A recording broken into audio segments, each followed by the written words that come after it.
नमस्कार दोस्तों, चलिए स्टार्ट करते हैं। नेक्स्ट टॉपिक हमारा नेक्स्ट मल्टीलैटरल ग्रुपिंग, जिसका नाम है Bay of Bengal initiative for multi sectoral technical economic cooperation. काफ़ी लंबा चौड़ा नाम है। बिम्स्टेक के नाम से हम लोग याद करके रख सकते हैं, ज़्यादा आसान हो जाएगा। So it is right now called as an alternative to SAARC. इसको सार्क का अल्टरनेटिव कहा जाने लगा है। वाई? बिकॉज मैंने आपको बताया कि सार्क का 2014 के बाद से कोई भी आपका सेशन नहीं हुआ है। डिस्फंक्ट पड़ा हुआ है पूरी तरीके से। यहाँ के लोग एक दूसरे का चेहरा नहीं देखना चाहते। एंड बिम्स्टेक की धड़ाधड़ मीटिंग्स हो रही हैं, ठीक है। एंड इनफैक्ट आप लोगों को मैं बता दूं, जैसे मैंने आपको बताया था कि 2014 में जब आपकी नई सरकार बनी थी, तो उन्होंने, करंट प्राइम मिनिस्टर ने उस समय सार्क के मेंबर्स को इनवाइट किया था आपके वोट टेकिंग सेरेमनी में, नेबरहुड फर्स्ट पॉलिसी के हिसाब से। लेकिन सेकेंड टाइम जब उनकी बहुमत की सरकार आई 2019 के अंदर, तो उन्होंने बिम्स्टेक के मेंबर्स को बुलाया था। बिम्स्टेक के मेंबर्स को बुलाया था on the basis of act east policy के तहत, ठीक है। So we are giving regard to every policy of Indian government. जो हमारी पॉलिसी है, फर्स्ट हम लोग neighbourhood policy, neighbourhood first policy के लिए देखा, फिर एक्ट ईस्ट पॉलिसी के लिए, okay. So this is the BIMSTEC. BIMSTEC के बारे में हम लोग डिटेल में अच्छी तरीके से जानेंगे। स्टार्ट करते हैं without further ado. This is BIMSTEC, जिसके अंदर आपके 9 मेंबर्स, 7 मेंबर्स हैं, जिसमें से 5 मेंबर्स जो हैं वो आपके बांग्लादेश, भूटान, इंडिया, नेपाल, श्रीलंका हो गया। एंड सेकेंड सेक्शन में आपका म्यांमार, थाईलैंड। मैं आप लोग को इसको मैप से दिखाता हूँ। तो दीज आर द कंट्रीज जो कि आपकी बिम्स्टेक में है। इसमें इंडोनेशिया नहीं है, ये याद रखिएगा। ये इंडोनेशिया ऐसे ही इस पे बेवजह एंट्री मारा है, वो फोटो फोटो बॉम्बिंग कहते हैं ना, वैसा फोटो बॉम्बिंग कर रहा है, okay. So these are the countries: India, Bangladesh, Nepal, Bhutan, Myanmar, Thailand, ठीक है। दीज आर द कंट्रीज जो कि इसके मेंबर्स है, ओके। एक और यहाँ पे श्रीलंका है, वो नीचे चला गया, उसको उसके ऊपर ये बड़ा सा पोस्टर छप के आ गया है। इसको निगलेक्ट कर दीजिएगा, okay. So this are the countries जो कि आपके बिम्स्टेक के मेंबर्स हैं। एंड इट्स मतलब एम्फेसिस क्या है, इसका एम्फेसिस क्या है? बिम्स्टेक का नाम बे ऑफ बंगाल के वजह से पड़ा है। So this reason is the economic power house. इस पूरे के पूरे रीजन के जितने भी कंट्रीज हैं, उनका इकोनॉमिक पावर अगर किसी के हिसाब से चल रहा है, तो वो है Bay of Bengal. Bay of Bengal के ऊपर ही इन लोग सब लोग डिपेंडेंट है अपने ट्रेड के रिलेशन के लिए, ओके। चाहे नेपाल, भूटान जो कि लैंडलॉक कंट्रीज है, उन लोग भी अगर अपने एक्सपोर्ट्स वगैरह करते हैं, तो थ्रू इंडिया, वो क्या बोलते हैं, बे ऑफ बंगाल के थ्रू ही करते हैं, ठीक है।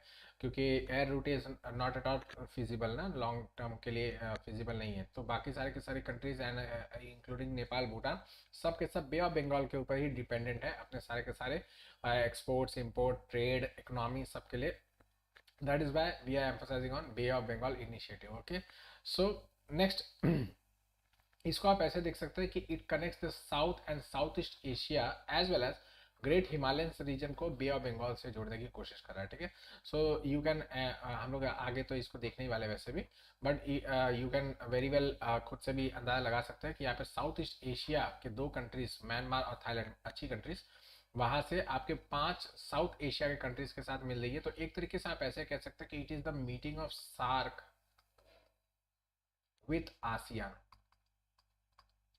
क्योंकि ये आसियान की भी कंट्रीज है ना। म्यांमार और थाईलैंड दोनों जन आसियान की कंट्रीज है, और सार्क की कंट्रीज, ये पांचों के पांचों सार्क की कंट्रीज भी हैं, ठीक है। So it is a combination of SAARC as well as ASEAN, okay.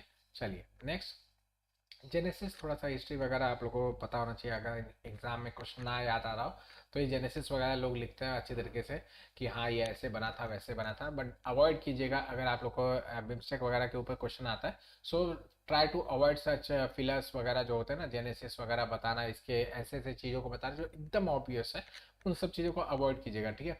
एकदम स्टार्टिंग में आपने उसके बारे में थोड़ा सा इंट्रोडक्शन दे दिया, that is more than sufficient. उसके बाद फिर जेनेसिस बताने लगो, उसका हिस्ट्री बताना, that is not at all required. सीधा आप स्टिक टू द पॉइंट कीजिए, एग्जाम पे मतलब जो पूछा गया उससे स्टिक कर लीजिए, उसके आंसर्स वगैरह दीजिए, ओके।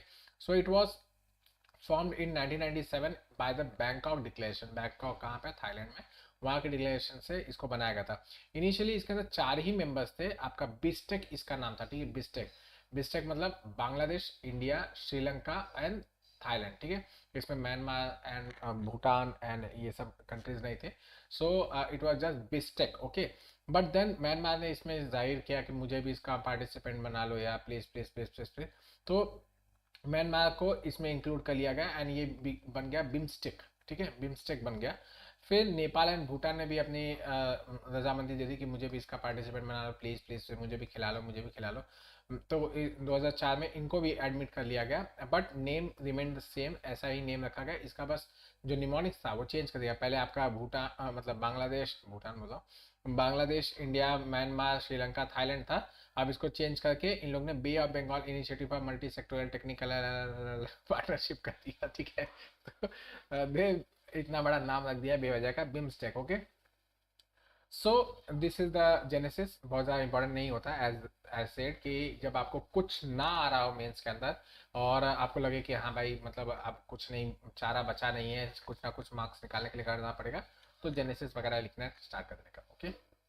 प्रिंसिपल्स की बात की जाए तो मैंने जैसे बताया था कि अगर आप लोग को मेंस के एग्जाम के अंदर कोई भी प्रिंसिपल वगैरह नहीं याद आ रहा, ऑब्जेक्टिव एम वगैरह नहीं याद आ रहा, तो ट्राई रिकॉलिंग पंचशील, ठीक है। पंचशील को तो आप लोग पढ़ ही लीजिए, ठीक है। पंचशील जो आपका है उसको आप लोग अच्छी तरीके से पढ़ लीजिएगा।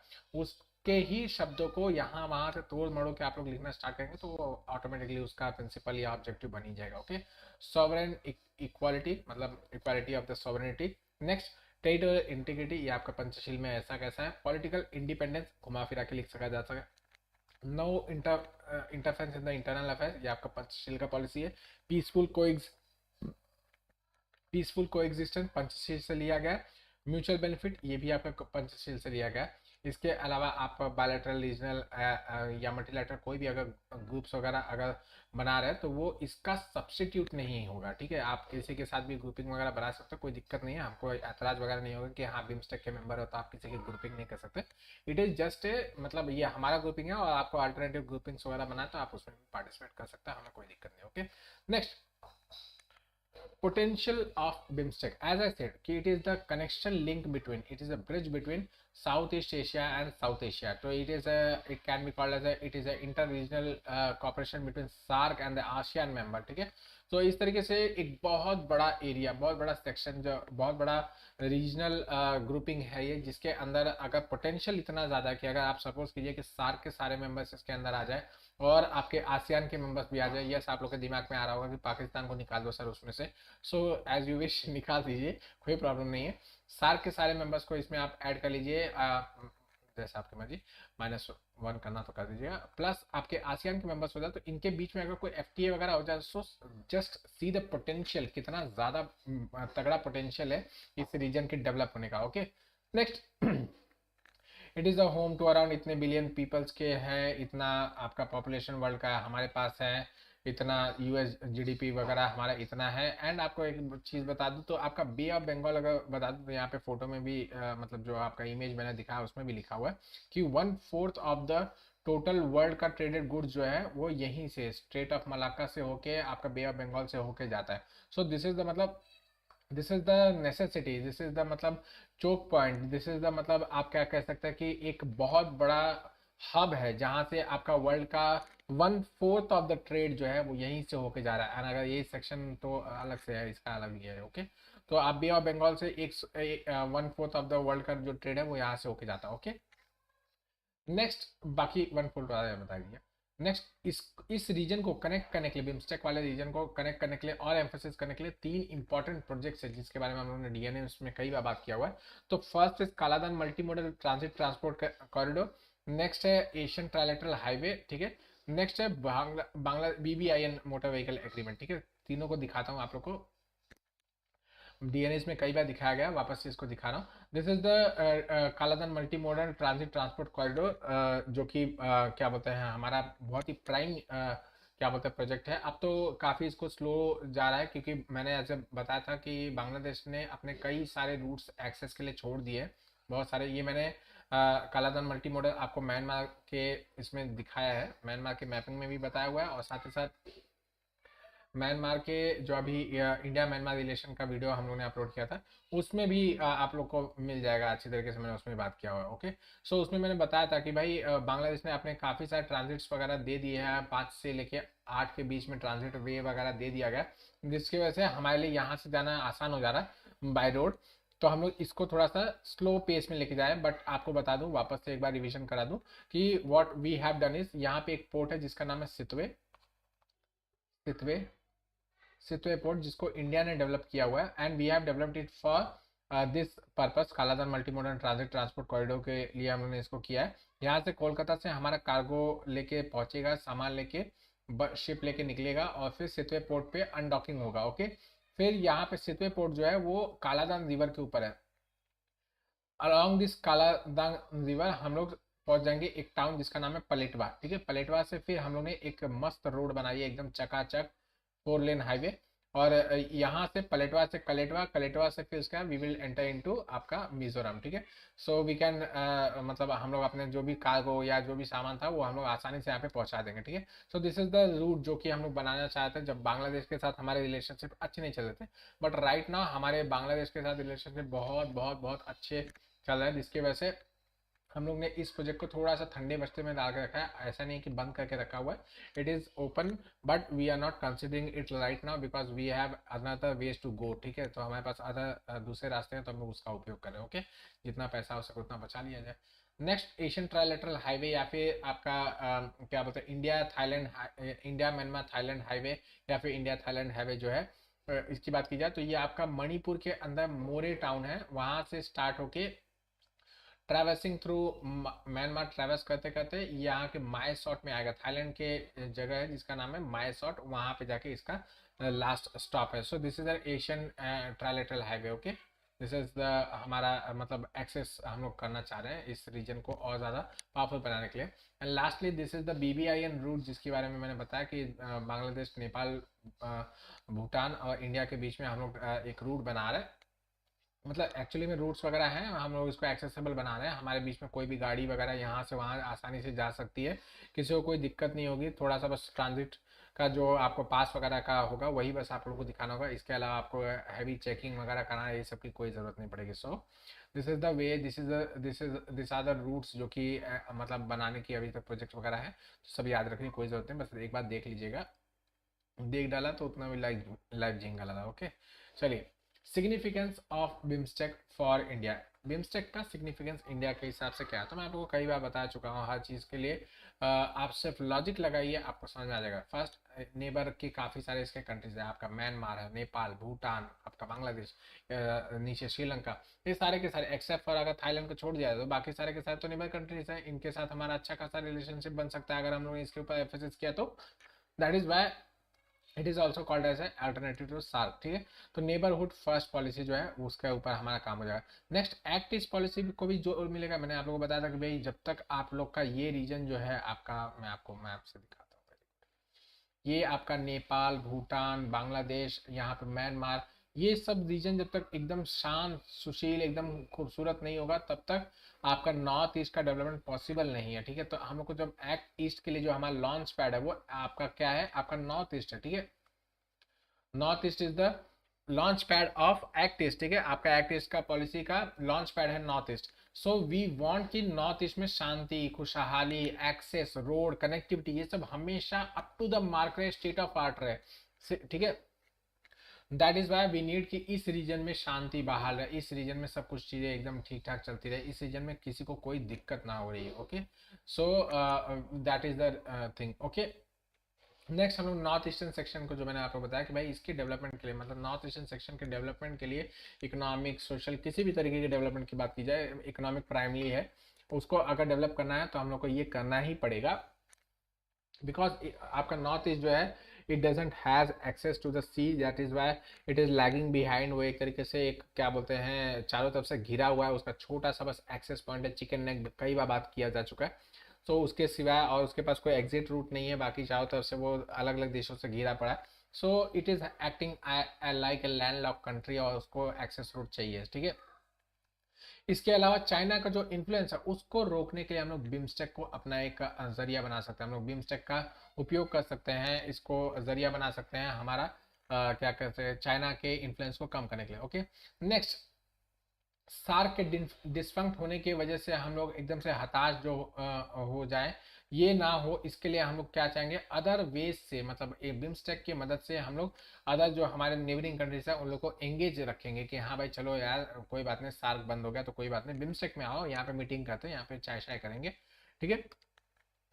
दिस आर द सम की एरियाज ऑफ द कोऑपरेशन जो कि बिम्स्टेक के अंदर है। तो आपका trade and investment, technology, energy, transportation and communication, tourism, fisheries, agriculture, cultural cooperation, disaster management, environment, public health, people to people contact, poverty alleviation, counterterrorism, transnational crime and climate change। ठीक है, एक तरीके से आप लोग देखेंगे तो सेम जैसा आपका क्या बोलते हैं सार्क जैसा था जिसमें पॉलिटिकल और जियो पॉलिटिकल सिग्निफिकेंस की चीज़ें नहीं बात की जाने वाली थी, उसी तरीके से यहाँ पे भी पॉलिटिकल जियो पॉलिटिकल सिग्निफिकेंस की बातें नहीं की जाएंगी, जिसके वजह से ये भी एक बहुत ही इलाबरेटेड इकोनॉमिक, सोशल और आपके एक्सेप्ट ऑफ पॉलिटिकल, बाकी सारे के सारे आप इसी में ऐड कर दीजिएगा।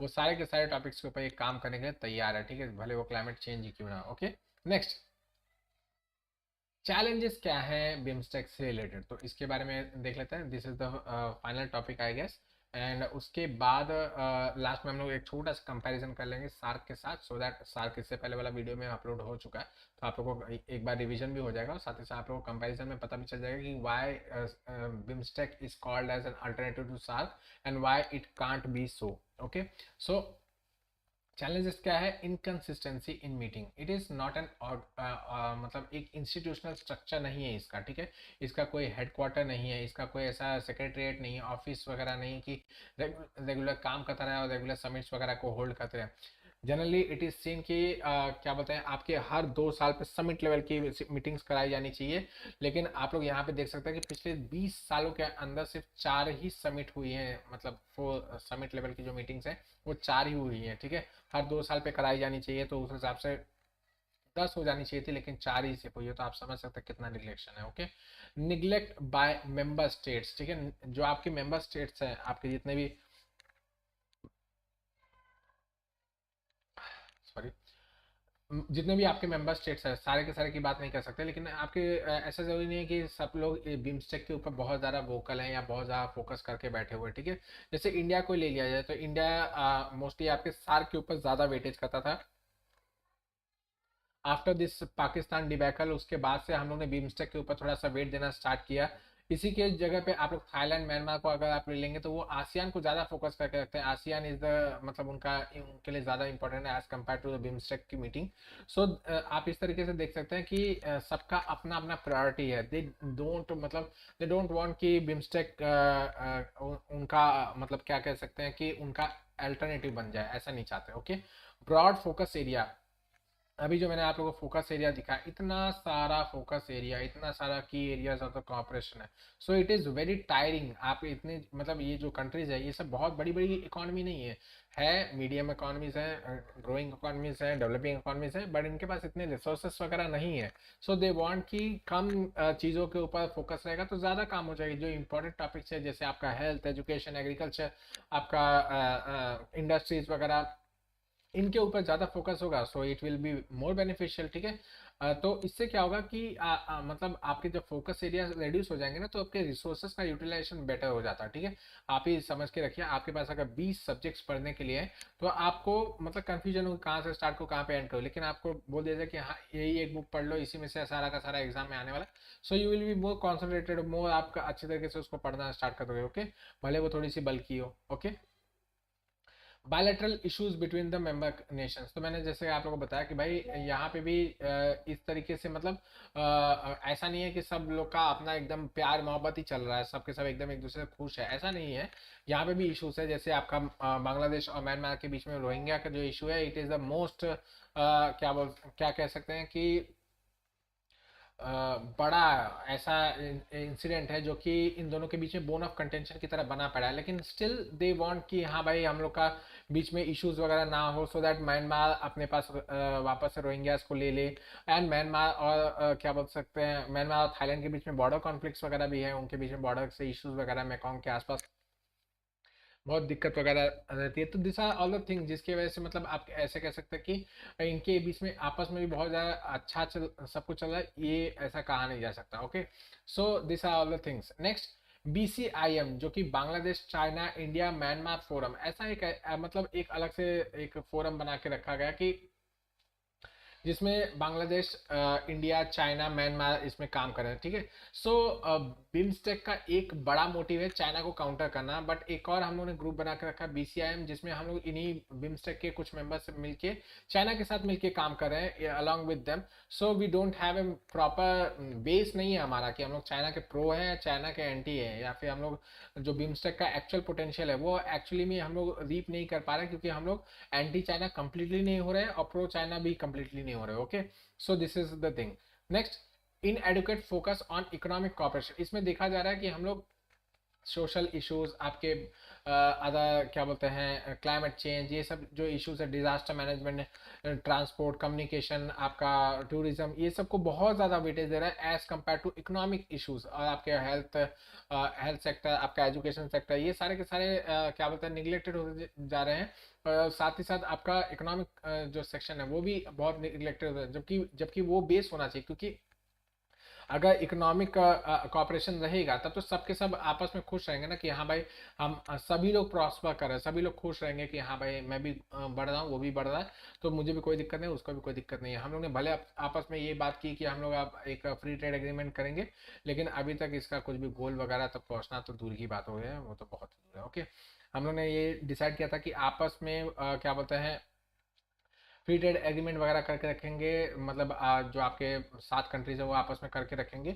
बट उसमें से 2 ही आज तक बन पाया है, वो भी अच्छी तरीके से वर्किंग नहीं है। ओके, अनफिनिश्ड प्रोजेक्ट, तो मैंने आप लोगों को कई बार बताया कि इंडिया के नाम पे ये धब्बा है बहुत बुरी तरीके से, कि इंडिया कभी भी अपने प्रोजेक्ट्स वगैरह को स्टार्ट तो करने के लिए एकदम पॉम शॉम से आएगा, लेकिन उसको फिनिश नहीं कर पाता जल्दी। ठीक है, अपने टाइम में उसको फिनिश नहीं कर पाता। दैट इज वाई बिम्स्टेक की जो कंट्रीज हैं वो क्या बोलते हैं रिलाई करती है चाइना की तरफ कि हाँ भाई वो चाइना तो जो बोलता है वो करता है, BRI प्रोजेक्ट बोलता है तो करता है, इंडिया बोल देता है करता कुछ नहीं है। अभी एशियन ट्राइलेटरल हाईवे आज का नहीं 20 साल पुराना प्रोजेक्ट है, वो आज तक बन ही रहा है। ठीक है, उसका एक बहुत बड़ा चंक जो है वो अभी तक बना ही नहीं है। ठीक है, तो आप समझ सकते हैं कितने सारे प्रोजेक्ट्स का हमारे सिर के ऊपर भार है। ओके, लास्टली आप लोग से एक कंपैरिजन ये बताया था सार्क का और बिम्स्टेक का। सार्क बता दूं तो ये रीजनल ऑर्गेनाइजेशन है जो कि साउथ एशिया के लिए काम करता है, बट यहाँ पे ये इंटर रीजनल ऑर्गेनाइजेशन है जो कि साउथ एशिया और साउथ ईस्ट एशिया दोनों के लिए काम कर रहा है। ये कोल्ड वॉर के दौरान 1985 में एस्टेब्लिश किया था, ये एस्टेब्लिश हुआ था कोल्ड वॉर के बाद में 1997 में। ठीक है,